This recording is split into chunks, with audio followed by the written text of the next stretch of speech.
Hello, everyone. I'm Jennifer Keller, Programming Coordinator at the Westport Library. Tonight's conversation is part of this year's Westport Reads programming towards a more perfect union confronting racism. At any time during this program, please feel free to type your questions into the Q&A tab at the bottom of your screen, and we'll ask as many as we have time for. You'll be able to purchase a book plate signed copy of Robert E. Lee and Me through the link on the library's webpage that you used to register for this evening. That book sale will stay live through 10:30 this evening, so you'll have time after this conversation to purchase the book as well. Tonight, we have Ty Seidule. He is a Professor Emeritus of History at West Point, and he has served in the U.S. Army, retiring as a Brigadier General just last year. He is now the Chamberlain Fellow at Hamilton College. He has published numerous books, articles, and videos on military history, including the award-winning West Point History of the Civil War. He will be in conversation with Maggie Mudd, who has served 12 years as a trustee of the board of the Westport Library after having an international career in banking. She credits her connection to the library with making her feel comfortable moving into a small town. And we are so happy to have both of you here this evening. Harold Bailey of Team Westport is also here to give us a few words about this year's Westport Reads programming. Thanks, Jennifer. For the past few years, the nation's been engaged in an increasing reconciliation of its national narrative with the reality of its 400-year history of race. That drive for reconciliation has been accelerating since the murder of George Floyd. And as we've all come to question why so many of us know so little about that history. Now, reconciliation of that history is an American imperative. It involves each and every citizen equally, no matter what our individual heritages, across all races and all political persuasions.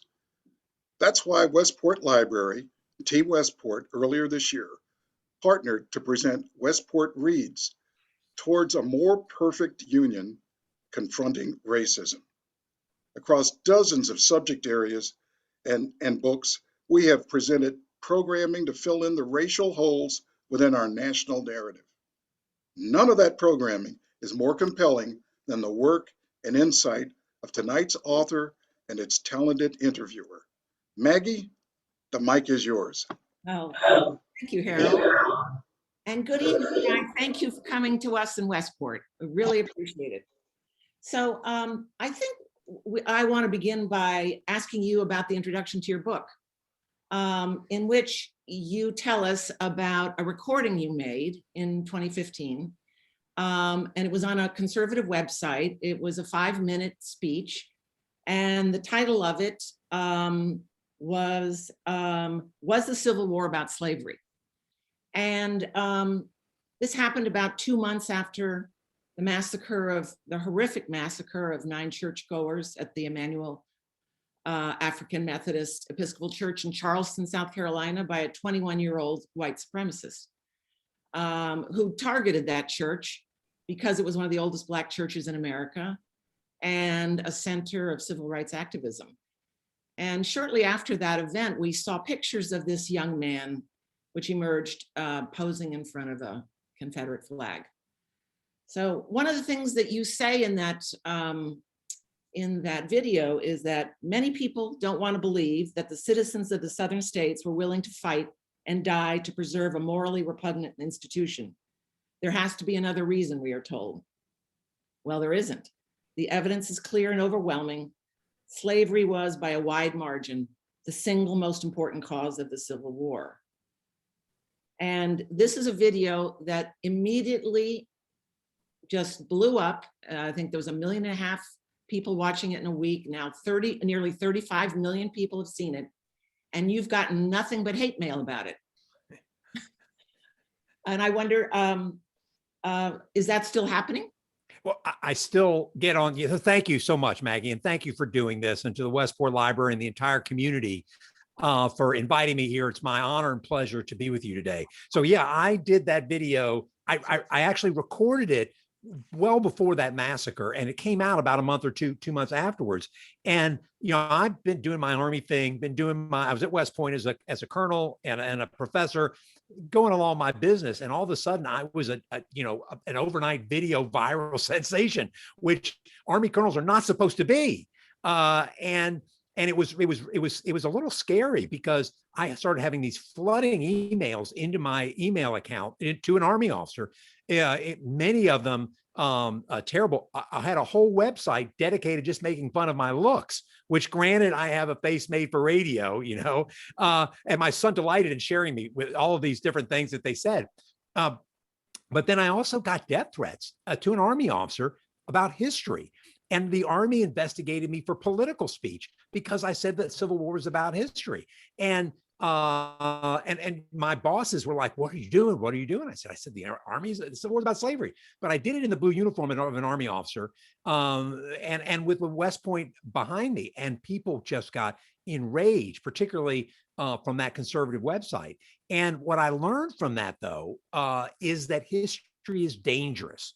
And it's dangerous because it goes after our myths and our identities. And when people challenge myths and our identities, which in 2015, believe it or not, the majority of Americans still did not think that the Civil War was fought over slavery. And the evidence is clear. I'm not making it up. You have to believe me. If you read the secessionist documents from each one of the southern states, they make perfectly clear. They're proudly saying we're fighting this war to preserve African slavery because it's the greatest system of all. They wear their racism proudly. Alexander Stephens, the cornerstone speech of the Confederacy, says that slavery is the cornerstone of our new society, the first to have ever done that. So it wasn't as though I was saying anything that any other American historian didn't believe. But by saying, as an Army officer, I went after people's myths and their identities, and they reacted ferociously. And that's when I learned history is dangerous. Yeah. Well, a little later, you said, and I'm quoting you, "Despite the overwhelming evidence historians have gathered and my own passion to explain the cause of the Civil War and the violent segregation that followed it, I could convince no one." So why'd you write the book? This is so true. So yeah, that's a great question. So so I'm a historian, so I can only tell you answers and stories. I can't do it any other way.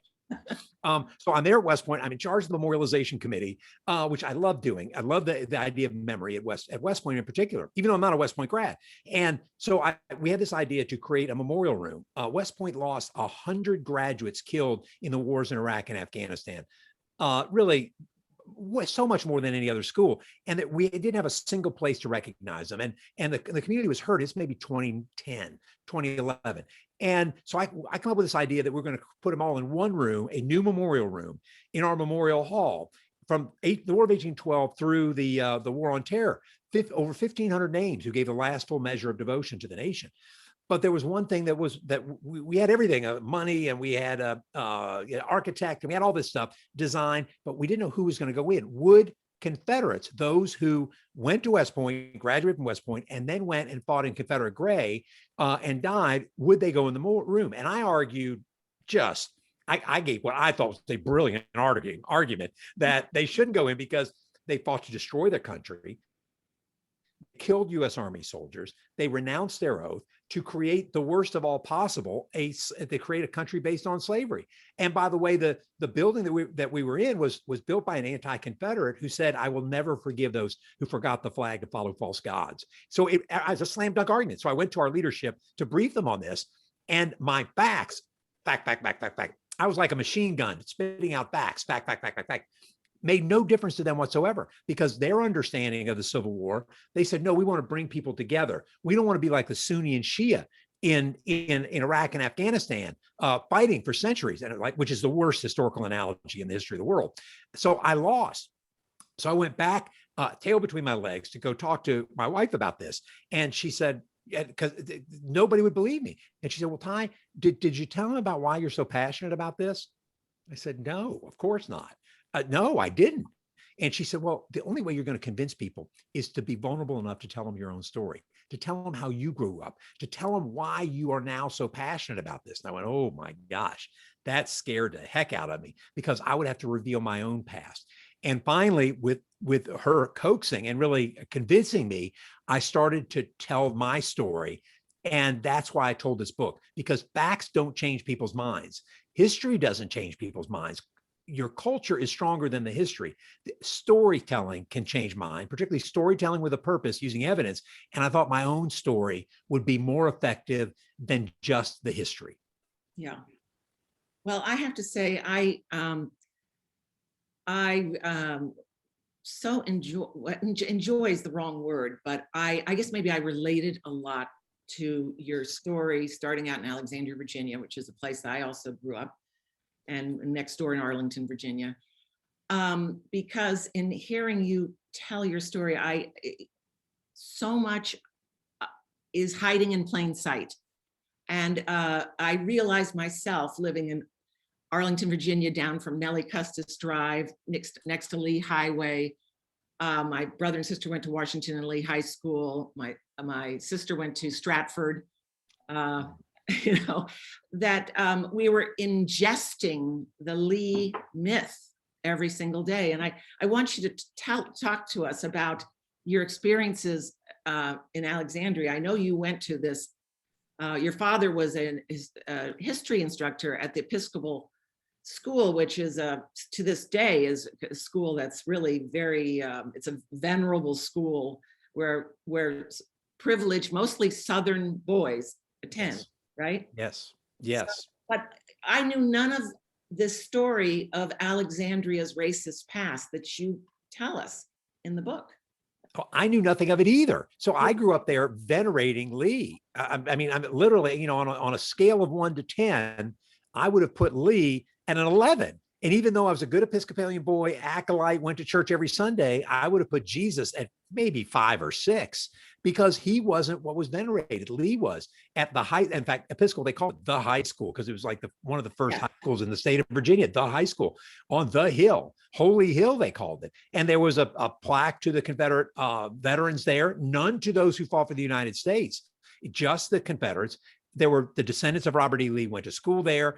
And I was bused across town from the white elementary school, Douglas MacArthur, to the segregated all-black school. What was the name of that segregated all-black school?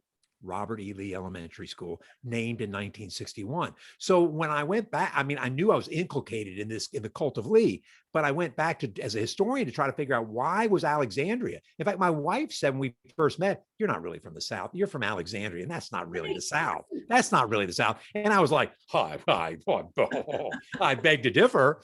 And so, you know, it was like a questioning my identity as a Southern gentleman. And so I went and looked at it. Well, I'd never heard of the word retrocession, that the idea that Alexandria, that Arlington was then part of Alexandria, actually was part of DC from the Hamilton, Madison, Jefferson dinner. Washington said, "Oh, you've got to include Alexandria in that new capital." So they moved it a little further south. And it was there until 1847 when white Alexandrians retroceded back to Virginia to protect the slave trade. That's why they left. And sure enough, in 1850, they outlawed the slave trade, not slavery, but slave trade in DC. So Alexandria was a slave trading hub for many, many years. And that's where it derived most of its income, from selling human beings at the highest price possible, breaking families apart to sell them into the Deep South to the quota system of those plantations, those enslaved labor farms. And the more I learned, and Alexandria spent less than 12 hours in the Confederacy before it was occupied by the United States Army. And the more I learned, the more I was like, well, why are all these things named after Confederates? Well, they were named in the 1950s and 60s as a reaction to integration. And I never heard the great story of I'm missing the Samuel Tucker, who was a black lawyer there, fought in World War II bravely, led the first sit-ins in America, I think, in the 1930s in the Alexandria Public Library. I never heard of any of these stories. The Lee myth covered up every other part that should have been my heroes, that should have been the full story. I never learned because that Lee myth was so strong. Well, you talk about that book that you read as a grade schooler, Robert E. Lee and Me. I read that book too. That was in the library. Everybody I know read that book. Gosh. And the Virginia history book in 6th grade, which said nothing about this. It's really striking. Well, you lived there for a while, and then your father got a position in Georgia to run an academy in Georgia. So tell us about that. Well, so we left Northern Virginia, and for high school, I went to rural Georgia, Walton County. It's about, I don't know, 40 miles east of Atlanta. And I had not lived in, it was a rural place, Alexandria, not rural, suburban, but not rural. So we went to this town, and my dad took his first headmaster job at a SEG Academy. And a SEG Academy were those that started in Georgia really almost immediately in 1969, when finally 15 years after Brown versus the Board of Education ordered white schools to integrate, they finally were forced to by the federal government. And the reaction was to starve local communities of property taxes and make these private academies. And that's where I went to high school. I had 19 people in my graduating class. The purpose of that high school was to ensure white kids didn't have to go to school with black kids. And I learned about, so then I knew that living there, but then I never knew about Monroe's tortured racial history. I found out many decades later that Monroe was the site of the last mass lynching in American history.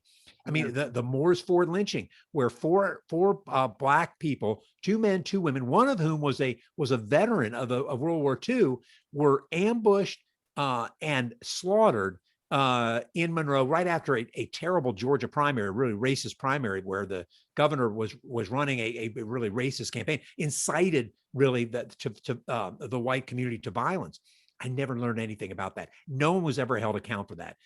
There were 11 people lynched, 11 black men lynched in Northern Virginia in that era, and there were at least 10 in Monroe, in Walton County during that period. But I never learned this tortured racial history. So as I went through this book, trying to understand myself, why did I grow up with this Lee idolatry?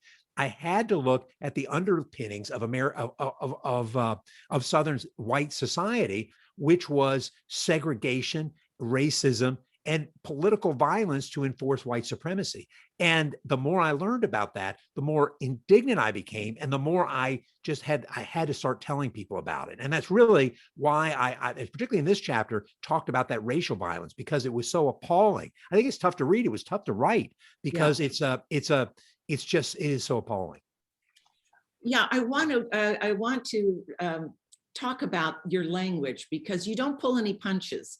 You don't use any euphemisms. No. You're very, very direct. And it seems like a very deliberate strategy on your part to sort of punch through denial. Yeah. So for the South, I don't call it this. I say it's a racial police state, an apartheid state that the South was.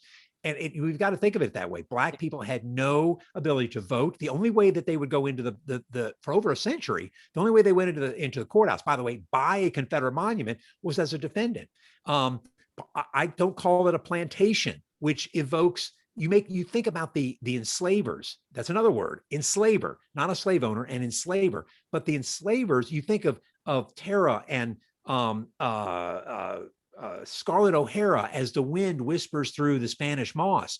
No, it's an enslaved labor farm. And to me, it's closer to Dachau. This is a site of mass atrocities. There were a few white people on there, but it was mainly black people on these quote unquote plantations that were, and that's the other thing, is there's no slave mistresses. This is rape. And there's a reason why as one New York Times op-ed columnist said, a poet, I think she's from Vanderbilt, said, I have rape-colored skin, because rape was endemic to these enslaved labor farms. Most white boys had their first sexual experience with an enslaved woman or girl. I also say the U.S. Army. It's not the Union Army, which makes it equal. Somehow Union and Confederate seem equal. Like Union fought only one war in its entire life. No, it's the United States Army, the same army that I fought in, the same army that I proudly wore that uniform for 36 years, the same army that fought under the flag that I have over my shoulder. So yeah, there are these bits about language that we've got to be very clear about, so that, and the other one is traitor. So I don't call, and even more, Lee, I don't call him General Lee. You can call him Colonel if you want, because that's where he served honorably. So the language we use is vitally important to undo the war. How do you call the war? Civil War is okay with me. Never use war of northern aggression. Never use war between the states. Those are meant to make the South like equal. And instead, we should use things like War of the Rebellion, which was the official term, or I like Frederick Douglass, the slaveholders' rebellion. So yeah, the language, I was very deliberate in that, and to punch people in the nose so that they could understand it. It matters. I noticed, because I went and looked at the website of both the school that you attended in Georgia and the website of the town, and they still use the language war between the states. They do. They still use it. It's that Confederate monument still in there. So Right. yes, it is ubiquitous throughout the South that people use that term. Maybe they don't know it, but that term was created by the Daughters of the Confederacy and the Sons of Confederate Veterans in the 1890s to ensure that you understood that. Maybe it's a little bit earlier than that, but it was not used during the war. It was meant to show that we're equal sides. It's like France fighting Germany, Right. not a violent insurrection, a unwillingness to accept the democratic results of a democratic election and choosing sedition and revolution, trying for rights, failed. It's just it's a rebellion. So I think those words are crucial. People use them today, and I'm doing my best not to use them.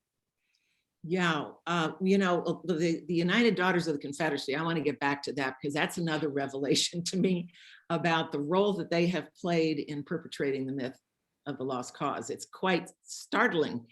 And I don't think you mentioned it in the book, but I wanted to ask you whether Stone Mountain featured much in your life there in Georgia, because yeah, it's awful. It's a great question, Maggie. I remember going to one of those laser shows when I was there, and I think in one earlier draft of the book, I had it in there, and I decided, as I was kind of cutting it down, but it's monstrous. And it was started. It's where the Second Klan started in 1950. It's about 20 miles from Monroe. The Second Klan started there in 1915. It wasn't finished till the 1970s, and it shows Jefferson and Jackson and Davis. I mean, not Jefferson, Jackson and Davis, I think, on horseback, on the largest sheer granite face in the world. And it's and all the streets are named after Confederates there. It's a reaction to integration. It's a reaction to equal rights. It's meant to show we're right, white people of the South, and we're always going to be right, and we're always going to be in power, and Black people are never going to have power. And this is a sign of that.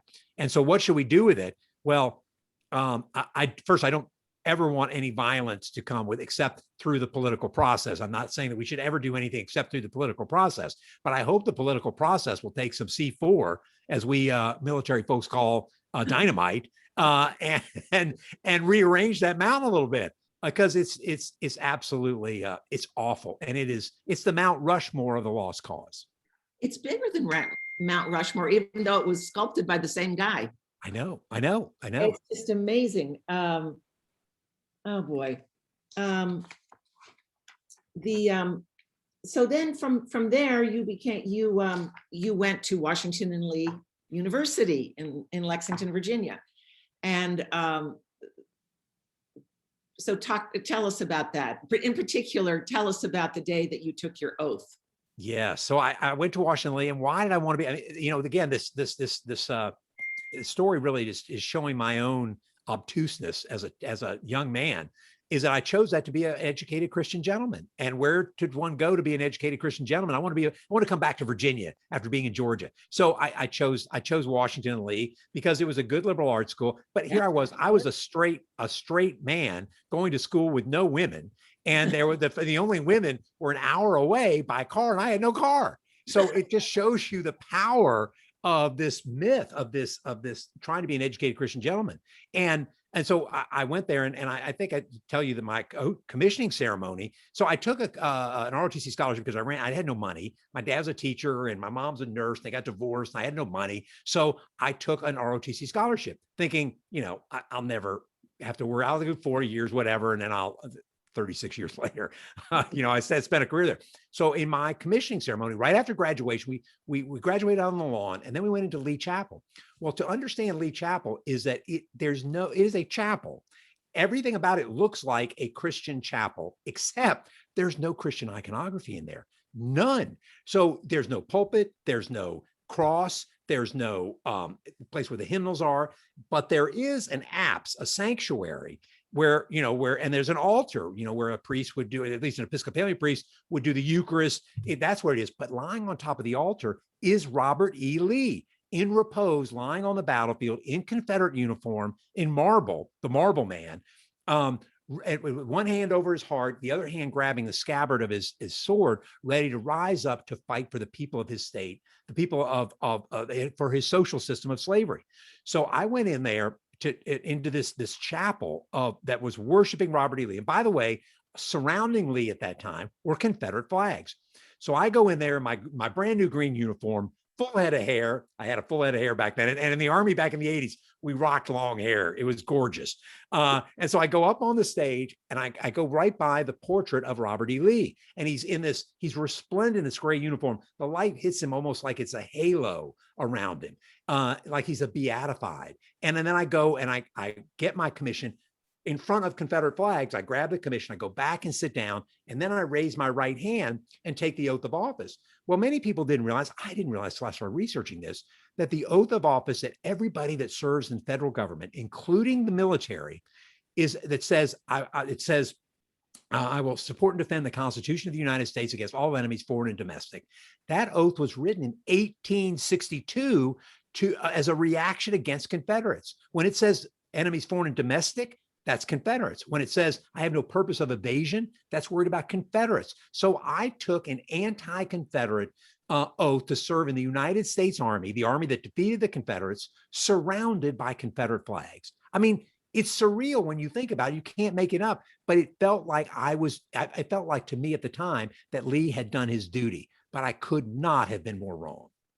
Oh my goodness. And wasn't that oath written by Charles Sumner? Written by Charles Sumner, the great, the great abolitionist who was nearly caned to death on the floor of the Senate by Preston Brooks, a South Carolina congressman who felt like, who was so angry that that Sumner was excoriating enslavers that he beat him with a metal tipped cane, caused him traumatic brain injury. He was out of the House, he's from Massachusetts, out of the Senate for 4 years before he came back, wrote that oath, and then demanded that everybody in the federal government take it. I mean, he's a hero.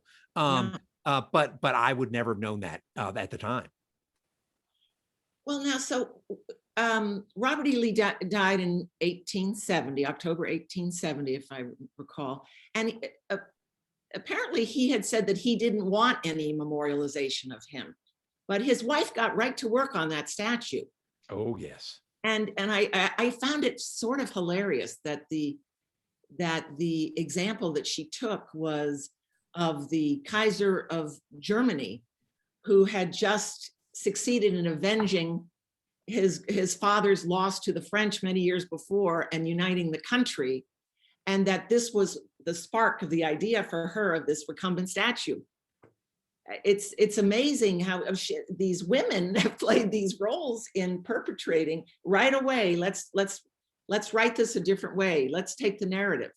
Well, the women are the most important factor of setting the idea of this myth of the lost cause, or the way that the war is portrayed. The women are absolutely vital, and Mary Lee was. And you almost think of her, she's exactly right. She said the Prussians lost the first war in 1806, right. 1807 in Jena-Auerstadt to Napoleon, and lost half their country.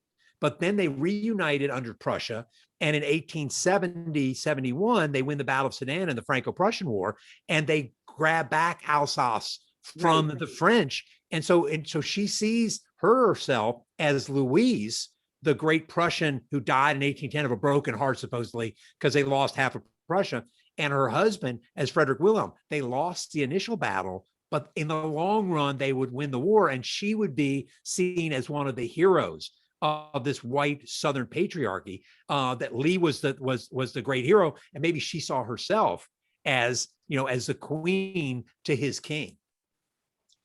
What is kind of mystifying for the reader is usually the victors write the history. And that didn't happen here. And you don't give us any idea that this was met with a lot of pushback in the North. Was there pushback? There was pushback in the 19th century by the veterans. The veterans absolutely pushed back on this.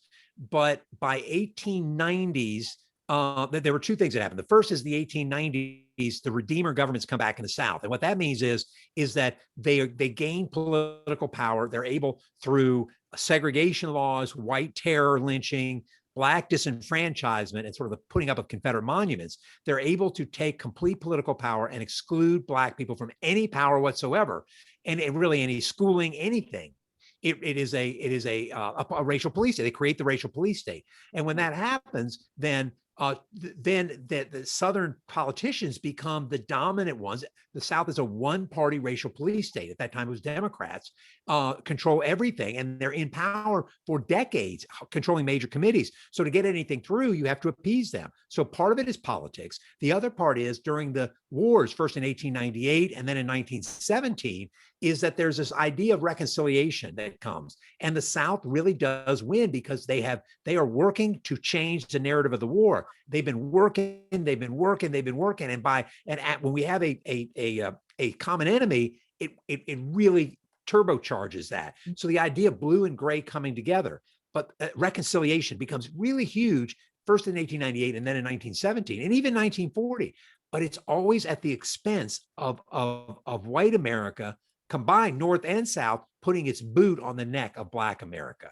Right. So yes, the North they do fight against it initially in the 19th century, but by the 20th century, it becomes a white, again, not W.B. Du Bois and other Black scholars fight against this continually. But the problem is they have been completely locked out of power. Right.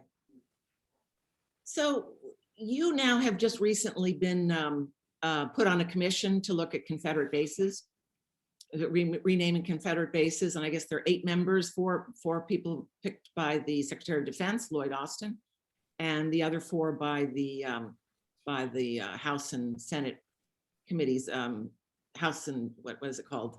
The House Armed Services, House and Senate Armed Services Committee. Armed Services Committee. So, and you're supposed to report back in about a year, is that it? Mm-hmm. So have you started your work yet? And how's that? You haven't started yet. No, we started. No, absolutely, we started. Oh, yes. Started. Yes. So how's it going? It's the honor of my life. I'm the vice chair of the commission, and Admiral Michelle Howard, who is the first woman to wear 4 stars in the Navy, is first Black woman to wear 4 stars. She's absolutely incredible. She's the chair, and we're getting to work. It's amazing. I could not be more proud. And I, in fact, what I got to do to serve on this commission was raise my right hand again and give that anti-Confederate oath. And I got to tell my commission members about it as well. It was wonderful. And so, yeah, but what's so wonderful about it, there are a couple of wonderful things about it. The first is that if you really want to change these things, do it through the political process. And that's what happened. Through the National Defense Authorization Act, Congress passed this law, to create this commission, to rename them.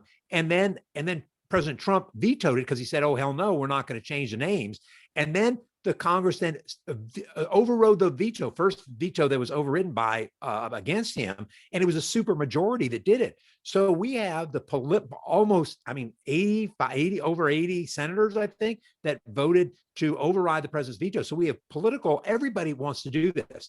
And just 5-6 years ago, when I did that video, the Army was not ready to talk about this. Now the Army can't wait to change it. West Point can't wait to change it. So I am so honored to serve on something that I have been studying for so long. It's the other thing is that the Secretary Austin, who I just have just unbelievable respect for, picked people who had expertise. I have expertise in the history of this. There are other people on the commission that have expertise in other ways.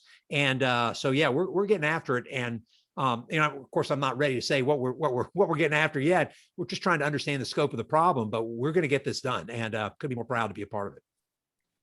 So it is interesting. You go through the names of each and every one of these 10 forts or bases, and it does seem that the people they named them after distinguished themselves kind of in expressing their support for the institution of slavery. They outdid themselves in expressing their support for slavery, and most of them were undistinguished and incompetent battlefield commanders.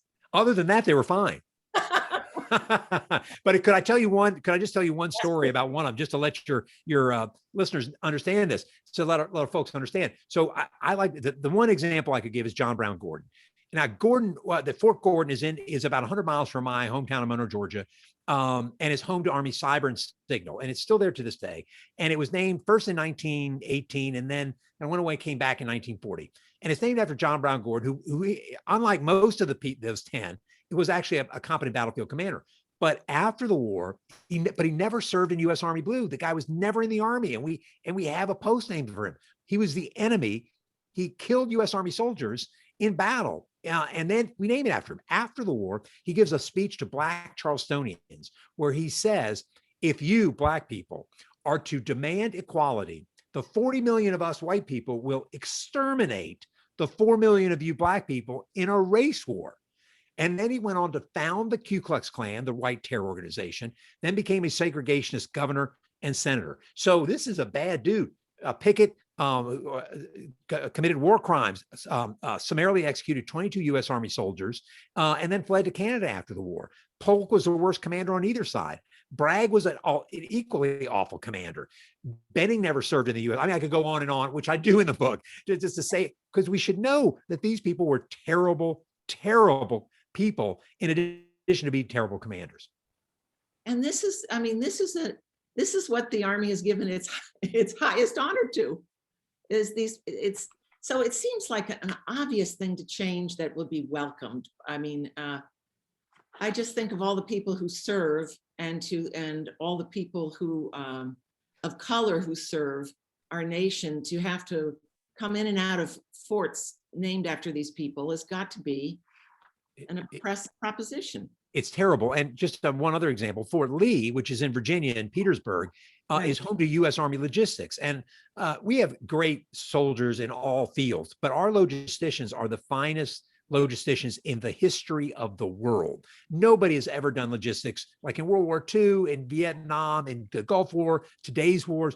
Nobody's done it better. And it is 50% Black soldiers that are at that post. And it's a minority of white soldiers, and it's named after someone who fought so long, so well, so hard to keep their forebears enslaved. It's a terrible, terrible tragedy. And again, they were named in World War I and World War II to appease white Southern politicians, and because the Army itself was a white supremacist organization. We were segregated in World War I, World War II. The U.S. Army, the Army that I love so much, was a segregationist army, a white supremacist army for most of its existence. And just one example of that is that, in the interwar period, the Army did a study on Negro manpower, saying, how could we use Black soldiers? And it published them for 25 years. And I went through and read every one of them. And one of the things said that that the Black soldier can't fight because he's not the same race. He's not the same human race as white soldiers. It's just awful. So the Army has to come to grips with this. And one of the ways to do that is, just as you said, is to take these horrible names, traitors for slavery. That's the other, as my bumper sticker, traitors for slavery off, and put real U.S. Army heroes on. It's going to be a wonderful day. Well, so what about all of the Lee stuff at West Point? Well, so and this is where, I sort of had my epiphany as I was going by. Our barracks are our highest honor at West Point. So I was going by Eisenhower Barracks, then Pershing Barracks, and Grant Barracks to go get some West Point swag for my family. And there was Lee Barracks. And I just stopped and looked at that and went, now, wait a minute, why are there so many things named after Lee here? And and so that sent me to, nobody could tell me, but there were more than, I went running around campus. There were more than a dozen things there. So I went into the archives, and what I found was in the 19th century, West Point had banished Confederates from their collective memory. None in our cemetery, none in our memorial hall, none in our on our great monument there. So I said, well, when did they come back? Because I lived on Lee Road and Lee Gate and Lee Housing area. When did these things when were they named after Lee? Well, what the research I found was they were named in the 1930s as a reaction to when Black cadets came back for the first time in 50 years. It was a reaction to integration. They were named in the early 1950s when the Army was trying to slow roll the integration that President Harry Truman ordered And so they put things about Confederates was a sort of a backdoor way to protest this. They did it in the early 1970s when we start minority admissions and bring not a handful of Black cadets every year, but scores every year. So when I found that out, I was like, that's when I just blew my mind. And I had to keep saying something about it. So what's going to happen at West Point? That's the question. It's all going away. It's all, the commission, between the commission and West Point, they're all going to change. And West Point can't wait to change it. That they have the superintendent that's there now, Darrell Williams, fantastic leader, and he wants to get after it just as soon as he can. Yeah. You know, recently I heard the writer and poet Natasha Trethewey speak, and about her book, her new book, and she grew up in Georgia, and she was talking about Confederate Memorial Day. Mm-hmm. Now, I'd never heard about this, but there are 7 or 8, 9 states that recognize Confederate Memorial Day. And not only that, they recognize Robert E. Lee, a couple of them on the same day as Martin Luther King is celebrated. And some of them have a holiday for Jefferson Davis. Do you think those holidays will go away too? I sure hope so. I mean, Mississippi just finished Confederate History Month, which was in April. Right. And they sent out a proclamation. The governor sent out a proclamation. I mean, these dates were, you go back and figure out when they came, and they came at the time when they came at a time when, again, the racial police state really starts, when there are segregation laws, white terror through lynching, the height of the white terror movement. Most of the Confederate monuments were put up. Black disenfranchisement. These are the pillars of a white supremacist society. And that's when these are named. They're, I think, 20. I think Virginia just got rid of they combined it. It was Lee Jackson Day. And then they had King, and they put them all together as though they were incapable of irony to understand to put King together with Lee and Jackson is just the worst. And so that's what they did. Now there's over 20 holidays, some of them paid state holidays in the former Confederate states. I mean, I certainly hope they'll get rid of them. But there are states like Alabama, Tennessee, and I think even Florida now, which have created, and Texas has them too, but they've created laws that prevent local communities from moving Confederate monuments out of these local communities want to take them. So there is a counter movement afoot to support these. But we've got to remember what these Confederates did. They committed treason to preserve slavery. And that's all you need to know. It's not hard. They fought an immoral, unjust, to me, illegal war to ensure that men, women, and children were enslaved in perpetuity. And before we think anything else, there is nothing that in our history more evil than the institution of slavery, which featured rape, breaking families apart for profit, the lash, and murder and torture and stealing. I mean, stealing souls. This is just a horrific institution. And when we honor the Confederacy, we honor those who wanted to fight for perpetual slavery.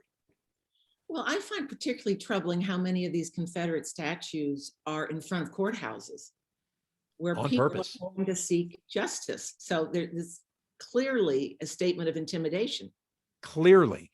Absolutely there for a purpose. And that's where in many of those courthouses, that's where Black people, particularly between the years 1890 to 1920, were taken out from those courthouses and lynched.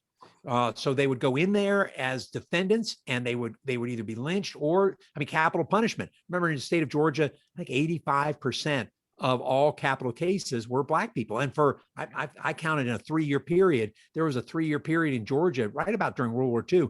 Not one white person was executed, only Black people.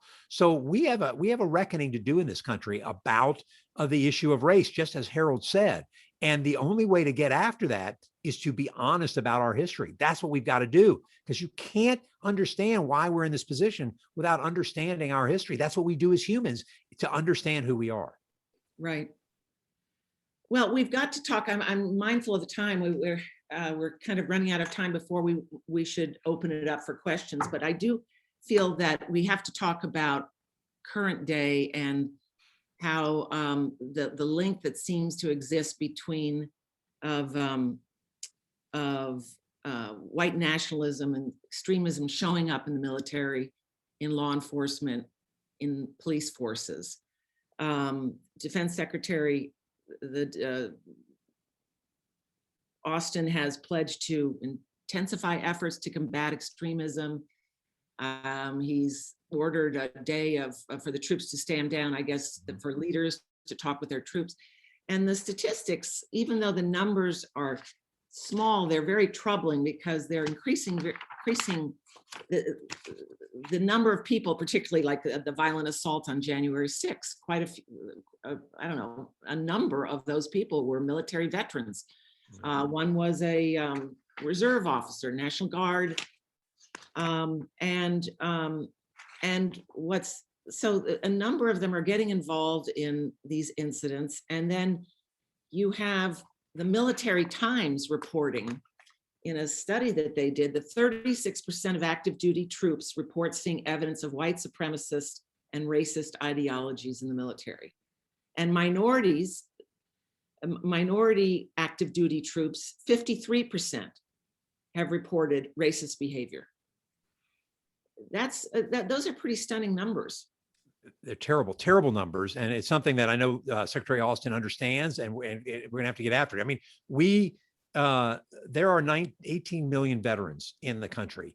So that's a tough one for us to get after. But listen, we've had that. Timothy McVeigh was an Army veteran when he blew up the Oklahoma City building and killed 163 people. So we've had this for a while, but we are going to have to get after it. It's a tough problem to get after because it hides so readily. Part of the problem is that in the Army anyway, is that we have some of our outfits like Special Forces, Aviation, Infantry are overwhelmingly white. And then our diversity is in our logistics branches. So part of it is that we've got to figure out how to change that as well. So this is a complex problem. I will say that the January 6th incident reminded me of nothing more than a lynch mob. I mean, an old-fashioned Southern lynch mob where you had the President of the United States inciting violence against certain members. They were in there saying, we're going to get Mike Pence or AOC or whoever it was. They brought a gallows and a hangman's noose. It was like one of those lynch mobs from the South.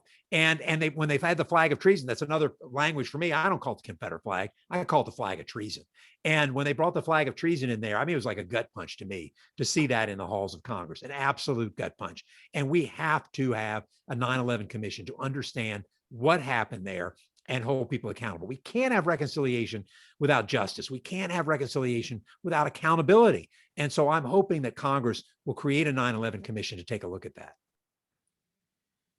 Well, when hearing everything you have to say, it seems to me the great challenge in this country is how to meld the good and the bad of US history and come up with some kind of shared narrative that the people can broadly buy into, because we have to have a democracy people can believe in broadly, and where people feel that the full benefits of citizenship are accorded to all.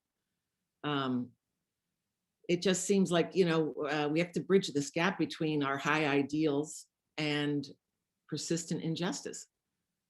Yeah, we can. We're the United States of America. We can do nothing we can't do. So too. Nothing we can't do. We're not made out of cotton candy. We can handle the truth. We can handle the fact that we have persistent racism and then go try to fix it. So yeah, there's nothing. I believe in the promise of America. I believe that we all have the ability to do this, but we just have to be honest and not hide the truth about who we have been. And then if we can be honest about that, I feel like we can solve them, because there's no problem that Americans can't solve if they recognize and accept that there is a problem. So if we could, I think that's the first way to do it. That's why I said the only way to create to prevent a racist future is to first acknowledge, accept, and understand our racist past. Right. Thank you. Well, I think we should open up to questions now. Great. Thank you both so much for this. Ty, for opening up so many of our eyes to the history of our country and our military. A lot of people are thanking you for bringing this history to us. So I'm not going to read all of them. But I do have a question here that says, So George Washington also had slaves. Should the US currency also be reissued with other people's faces? And those statues that have been taken away, should they be destroyed? What do you think should happen with those sorts of emblems? Yeah, so I think that taking the second question first, local communities have to figure that out. But most of these statues are too big to be able to do something with it. I created a word that I hope will gain currency, which is I think they should be Raiders of the Lost Ark. Which, if you've seen the movie Raiders of the Lost Ark, at the end they put the whatever it is in a box and put it in a warehouse, and let somebody else deal with it. So there's no way that museums just don't have the capacity for almost all of these, maybe a few, but most of them they don't have the capacity for. But I totally think it's a local community decision to do that, not something that I'm not going to know. But they do need to do something because they're coming. I hope that they will look at the circumstances that they were built on. Remember, a monument tells you more about who put it up than who it's about, and understanding the context of it will help you understand what you should do with it. So that's the first quick. The second one is what was the first question again? I'm forgetting what George Washington. Oh, George Washington. So thanks, George Washington. So first we should understand that George Washington bought his first human being and his name was Billy Lee, stayed with him through the entire course of the American Revolution. The only portrait we have of Washington at West Point, his enslaved servant is in the background. We must know that he sort of played games to keep enslaved servants in Philadelphia during the Constitution. Having said that, Washington was the founder of our country. Our country was founded with this sin of slavery there. And toward the end of his life, he did understand that it was wrong. He freed one and said the rest have to be freed when Martha dies. But Martha's like, well, I mean, gee, thanks, George. And so ended up freeing more of them. So I'm not, at least right now, for taking George Washington out. He is the founder of the country, and it was a part of who we are. That these were flawed characters, and we have that sin is who we are. But it's different than Lee, because Lee fought to create a slave republic. He was a traitor, killed U.S. Army soldiers. So I find a difference there, but there are certainly people, I understand why other people would think differently about Washington. And certainly we need to be more honest about Washington. Right. So we have another question here. The Civil War is often hyper-focused on battles, where the winners and losers are a bit easier to explain. It helps avoid the uncomfortable truth about who we have been. What advice do you give history teachers who wish to explore the causes of the war with their students? Great. So I'll tell you, I was guilty of this. For me, I say there was a smell of gunpowder seduced me, that it was so easy. It wasn't easy, so fun to go after sort of the X's and O's of the battlefield and go walk Pickett's Charge and go cross at Burnside's Bridge. And I did that with cadets for years. But the thing so the way around that is easy. Why are they fighting? Why are they fighting?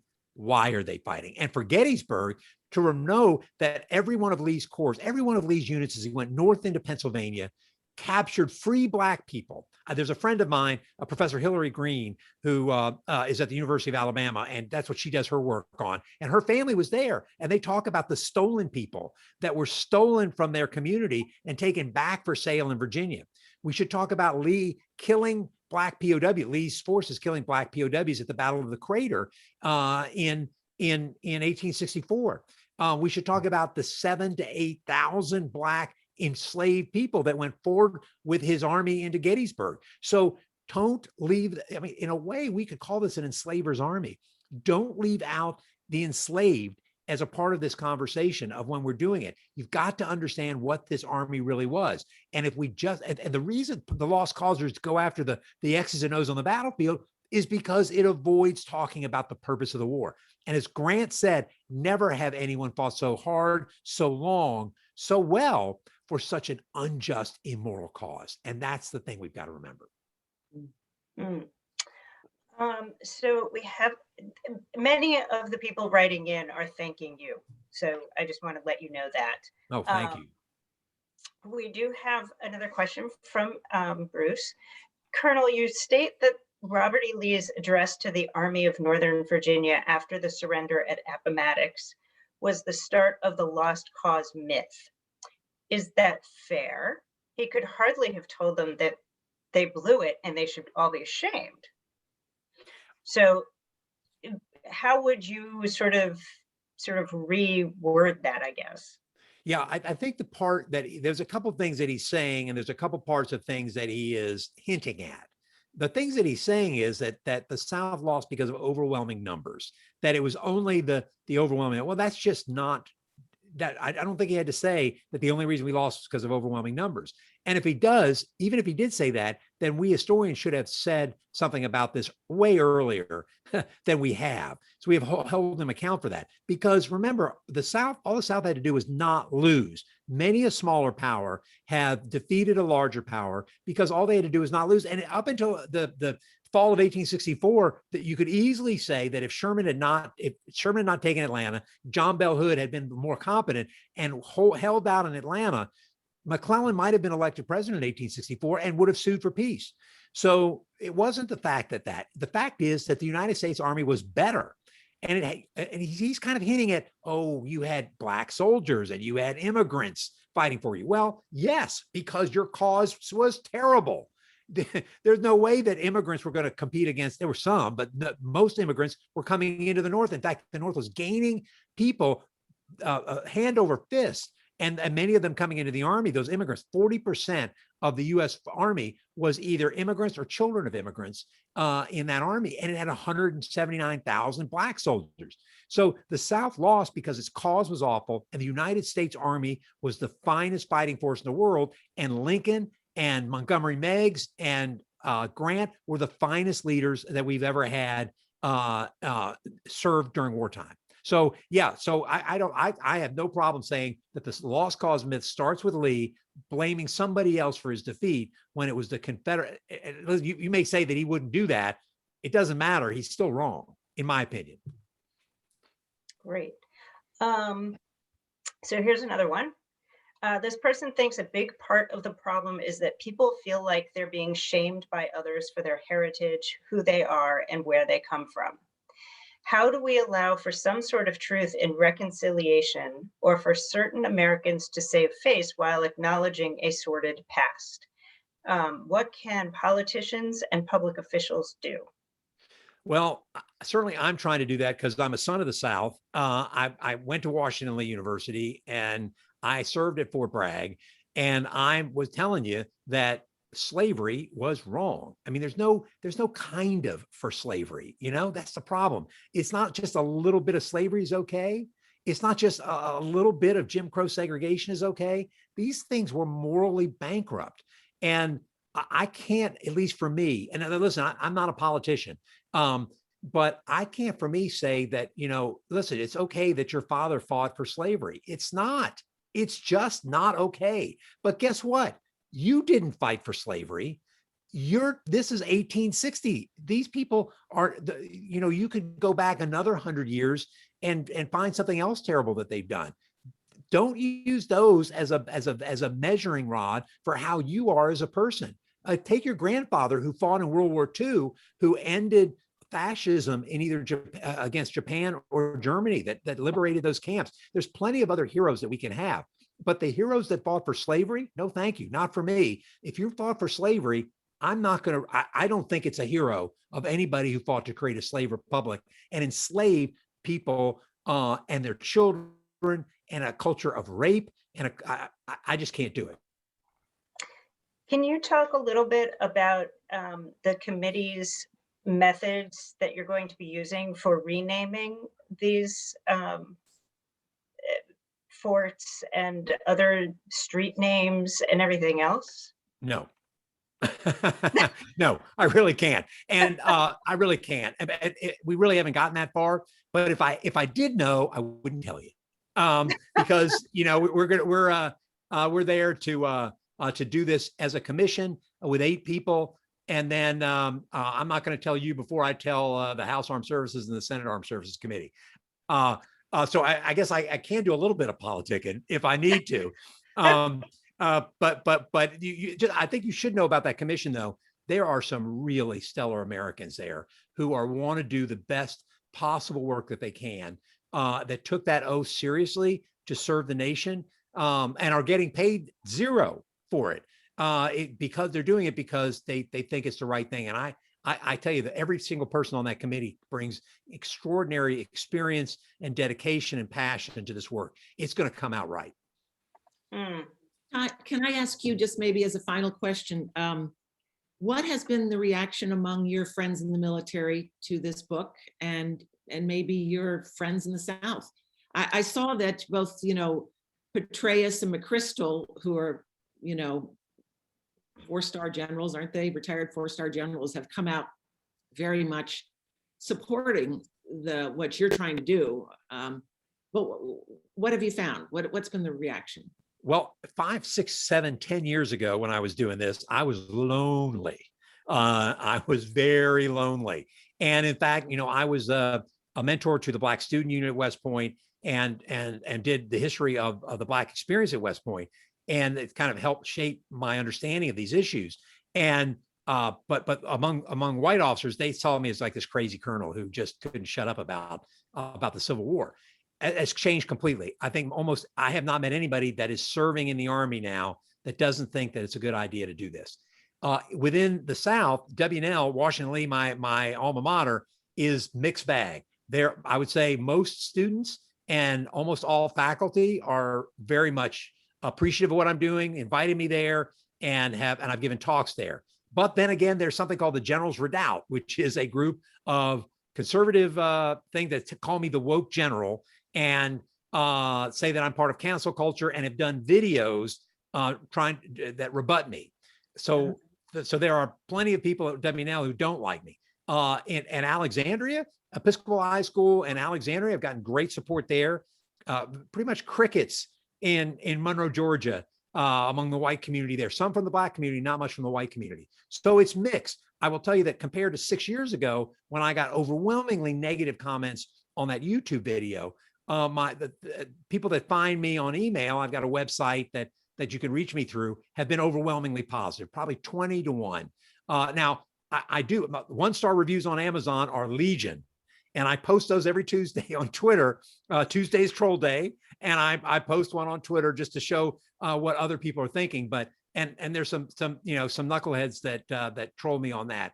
But overwhelmingly, I guess I would end with this: that change happens very slowly in America until it happens fast. And it's happening fast right now. And I am hopeful about America. And I'm hopeful that because of the tragedy of Charleston, the tragedy of Charlottesville, the huge tragedy in Minneapolis, that Americans have understood that racism is the virus in the American dirt that affects all of us, every one of us, white and Black. And that the only way to fix this is to first understand our racist past, and then go after policies to redress it. And we can do this. We've done work on this before, but the only way to do it is through the sort of hard work that Harold and the community in Westport is doing right now. So I'm bullish on our prospects, but it won't come without hard work. Right. Well, I'm hopeful too. And thank you very much for being with us tonight. It's been a great honor to have you here.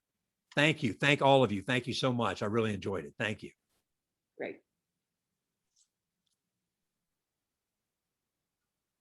Yes, great. Thank you, Ty, and thank you, Maggie. This has been a fabulous addition to the Westport Reads programming this year. And thank you at home for joining us today. Remember, you can still purchase a copy of Robert E. Lee and Me through the next few hours through the link on the registration webpage, or that was shared in chat earlier, or you can check out the book at the Westport Library. And remember to watch out westportlibrary.org for future and other recorded Westport Reads programming. Thank you both so very much for your time tonight. And good night.